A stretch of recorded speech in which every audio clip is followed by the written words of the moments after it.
The John and Ken Show. John Cobell and Ken Champeau, KFI AM 640. More stimulating talk radio. Tax and Vote 2012 continues. Yeah, that's right. All right, Jerry Brown was interviewed by reporter John Myers in Sacramento. And, of course, we're going to listen to this. Some of it, he will touch on the brown doggle. We haven't talked about that in a while, have we? And, by the way, in November, a judge is supposed to hear the arguments by those groups representing farmers in the Central Valley about the environmental problems. To stop the brown dog. Yeah, to stop the brown doggo. So we're going to keep an eye on that. But anyway, also part of this interview revolves around, well, what happens if the voters say no to your Prop 30? Are you really going to cut the schools $6 billion as you promised? Let's listen to this. But at the end of the day, Proposition 30 is not about one person. It's about millions of kids who are going to school and go to college. That's the issue. And that's the issue campaign rallies like the one at Sacramento City College are designed to push.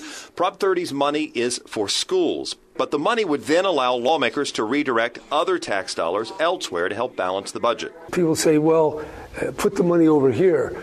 There's no over here. There is the public sector, and the public sector finances our common work together, whether it's roads, schools, or prisons. Some educators may be taking their advocacy too far.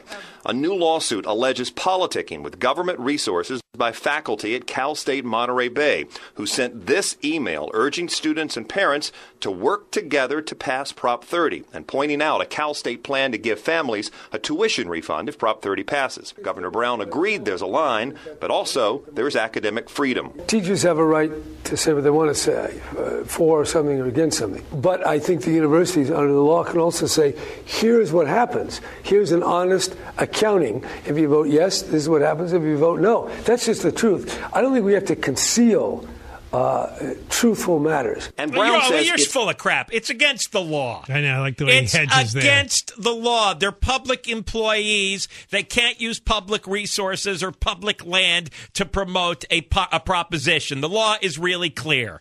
No, they're just saying, well, here it is, and this is what's at stake. He is just making, he is so full of crap. He must have a longer colon than you do. God. What did you, that was personal. What?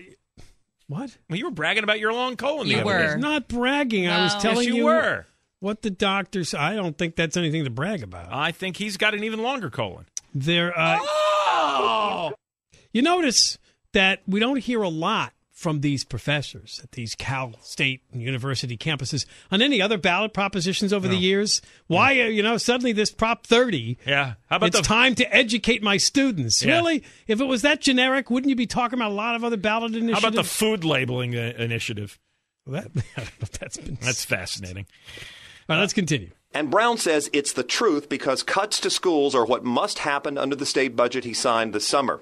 But there are already some legislators who say they'd rather go back and try to find some better alternative. Aha! Brown says, no way. And I'm not going down that road. So, yes, there is only yes, we get the money, or no, we have the trigger. Hostage taker. All right, you know why he's full of crap? Gun to the head right there, isn't it? Yes, we get the money, or if no, then we're going to kill every. Remember, this is the baseline fact you need to know.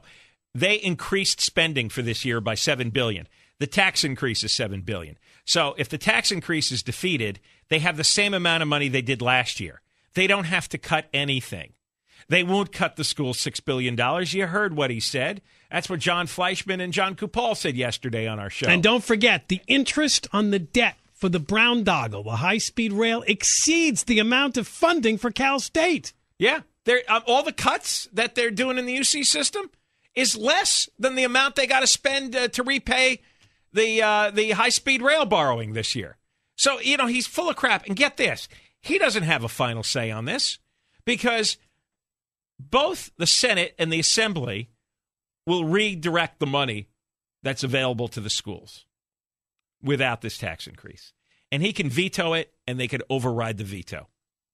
You'll see this is where Republicans and Democrats will join together and override his veto and give the money back to the schools.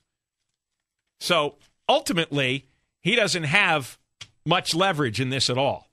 All right, let's hear more. Making the case that the state desperately needs the cash to some became harder after the summer's decision to send high-speed rail construction down the track in 2013.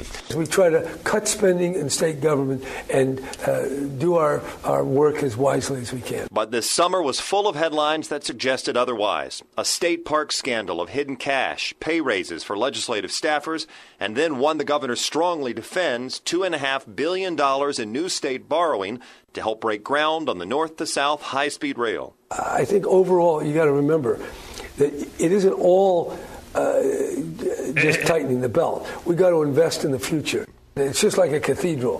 What do you see in Europe? You see magnificent cathedrals. What if somebody said, well, where is that money going to come? The government built those? They didn't know. And often a son would work, and then his son, and his grandson, and on to the generations. You have to invest in the future. You have to have a faith and a belief that together we can build the monuments that will make our society better. And I think the high-speed rail fits into that category. That is such a load of poo. You know, he was here today. He keeps going back to ancient times when they built cathedrals in Europe. He was in Burbank for lunch today. We should have gone and grabbed him. No, I'm not campaigning for Prop 30. You're not touching him. No, I'm not touching him. Hey, you know Suck what? it in. Yesterday, I forget if it was John Kupal or John Fleischman. One of them said that they're going door to door trying to get 18-year-old college kids to register to vote. That's not a good sign. Well, I told you LAUSD was going classroom to classroom to try to find 18-year-old high school students to vote. Yeah, they're looking at poll numbers, and it's not pretty. It's not looking good. All right, now on the subject of these Cal States and UC educators trying to get votes for Proposition 30, we're going to talk to a student reporter coming up next who wanted to look into this. Specifically, he wanted to get a hold of an email. What a story he has to tell us coming up next. John and Ken show, and Shannon has the news.